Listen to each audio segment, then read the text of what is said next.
Hey everyone, we are back today for the May 13th daily Bible reading from the One Year Bible. It is the New Living Translation. It's a rainy, icky day out there, so I just thought that we would go ahead and get a few days ahead. We will be starting out in 1 Samuel 14, verses 1 through 52, and then we'll be in John chapter 7, verses 31 through 53. Psalm 109, 1 through 31, and then we'll finish up with Proverbs Chapter 15, verses 5 through 7. One day, Jonathan said to his armor bearer, "Come on, let's go over to where the Philistines have their outpost." But Jonathan did not tell his father what he was doing.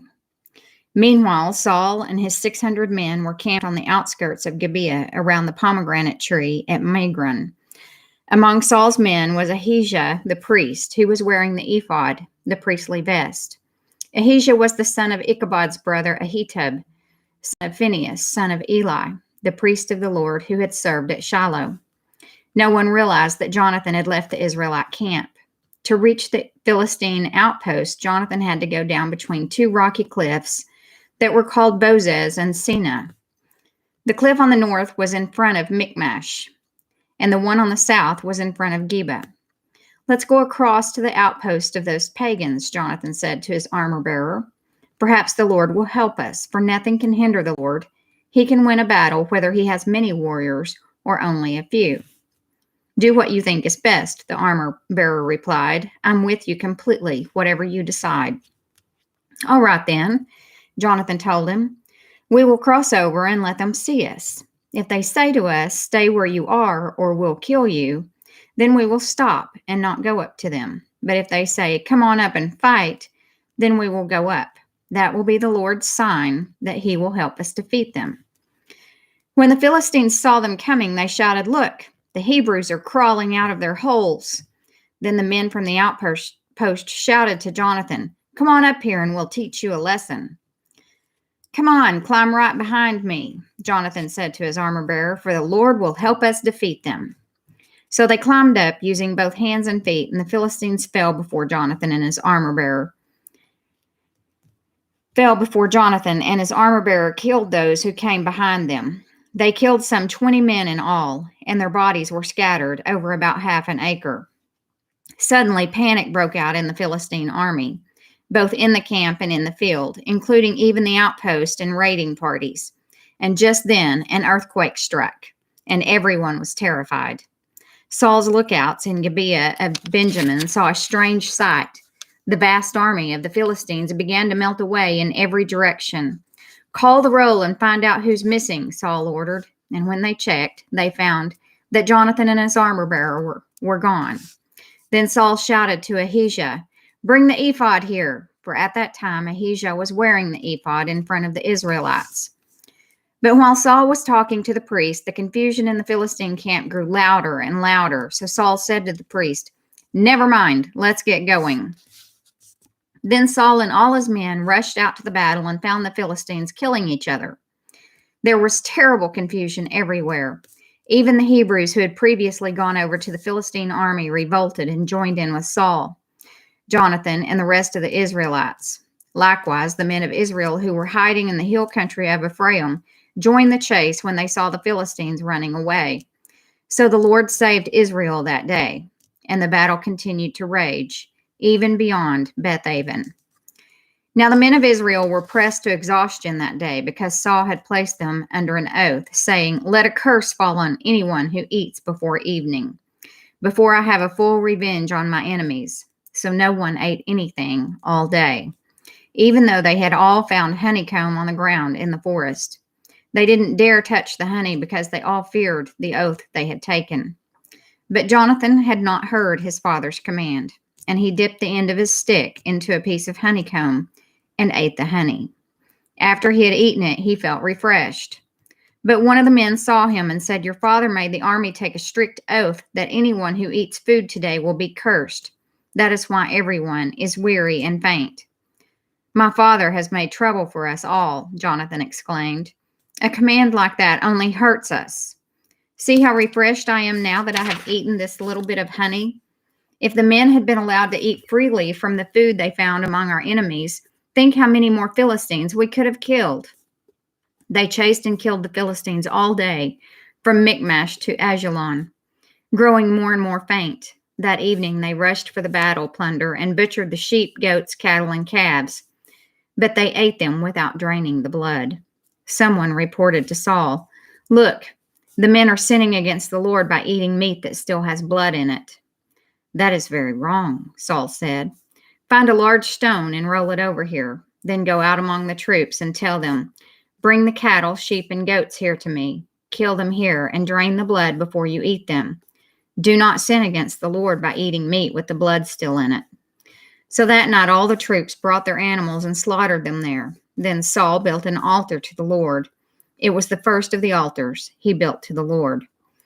Then Saul said, "Let's chase the Philistines all night and plunder them until sunrise. Let's destroy every last one of them."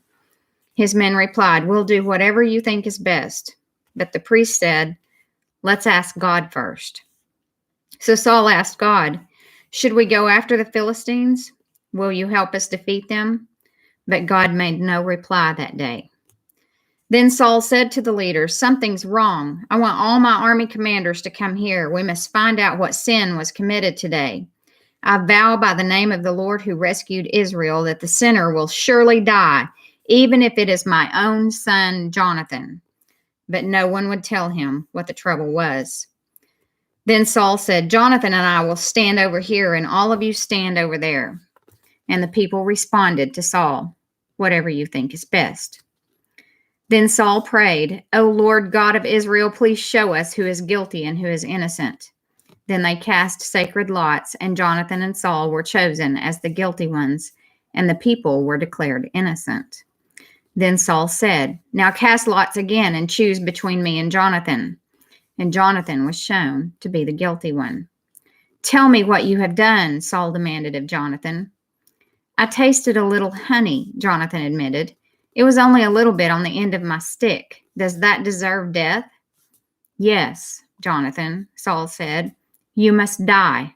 May God strike me and even kill me if you do not die for this." But the people broke in and said to Saul, "Jonathan has won this great victory for Israel. Should he die? Far from it. As surely as the Lord lives, not one hair on his head will be touched. For God helped him do a great deed today." So the people rescued Jonathan, and he was not put to death. Then Saul called back the army from chasing the Philistines, and the Philistines returned home. Now when Saul had secured his grasp on Israel's throne, he fought against his enemies in every direction, against Moab, Ammon, Edom, the kings of Zobah, and the Philistines. And wherever he turned, he was victorious. He performed great deeds and conquered the Amalekites, saving Israel from all those who had plundered them. Saul's sons included Jonathan, Ishbosheth, and Malchishua. He also had 2 daughters, Merib, who was older, and Michal. Saul's wife was Ahinoam, the daughter of Ahimaaz. The commander of Saul's army was Abner, the son of Saul's uncle Ner. Saul's father Kish and Abner's father Ner were both sons of Abiel. The Israelites fought constantly with the Philistines throughout Saul's lifetime. So whenever Saul observed a young man who was brave and strong, he drafted him into his army. We now go to John chapter 7, verse 31 through 53. Many among the crowds at the temple believed in him, Jesus. After all, they said, would you expect the Messiah to do more miraculous signs than this man has done? When the Pharisees heard that the crowds were whispering such things, they and the leading priests sent temple guards to arrest Jesus. But Jesus told them, I will be with you only a little longer. Then I will return to the one who sent me. You will search for me, but not find me, and you cannot go where I am going. The Jewish leaders were puzzled by this statement. Where is he planning to go? They asked. Is he thinking of leaving the country and going to the Jews in other lands? Maybe he will even teach the Greeks.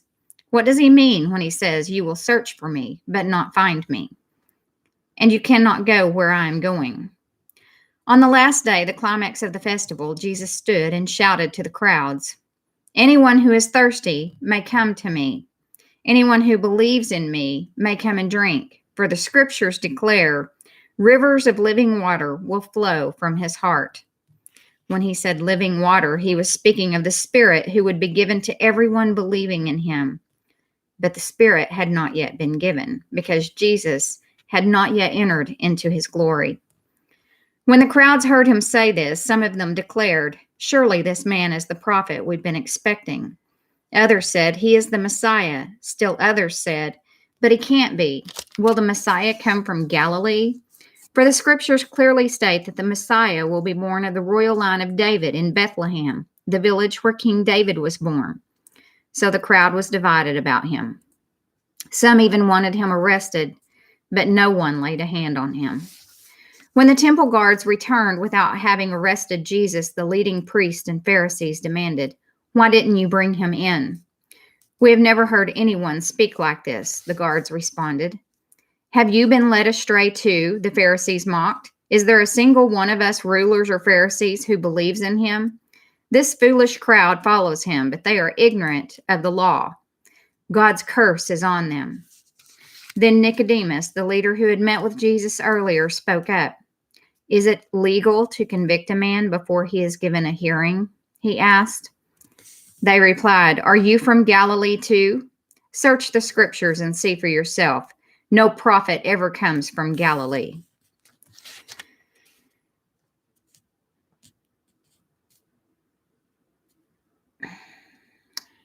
It says the most ancient Greek manuscripts do not include John 7:53 through 8:11.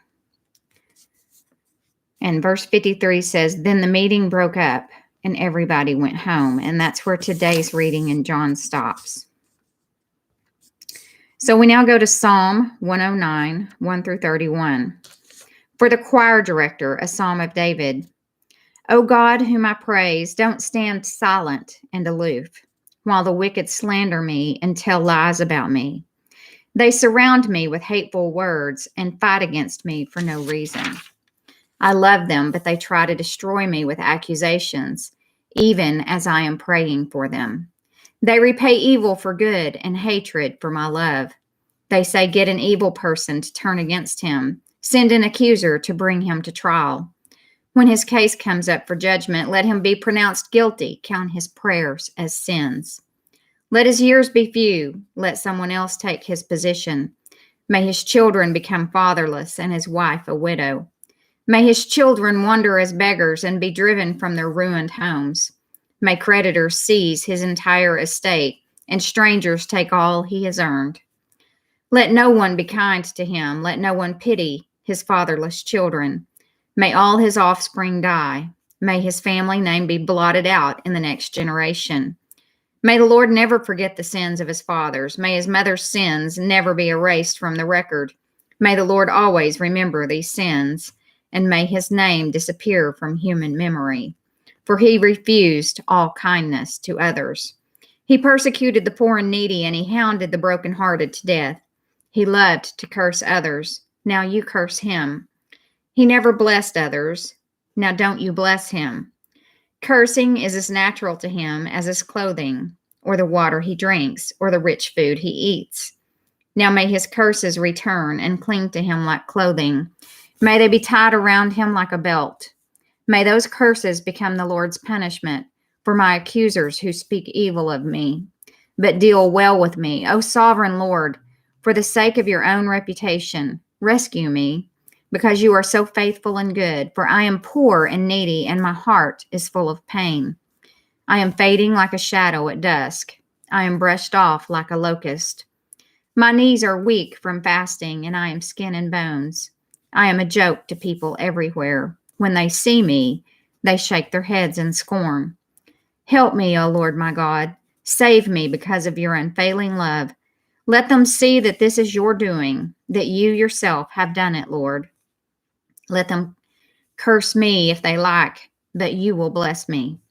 When they attack me, they will be disgraced, but I, your servant, will go right on rejoicing. May my accusers be clothed with disgrace.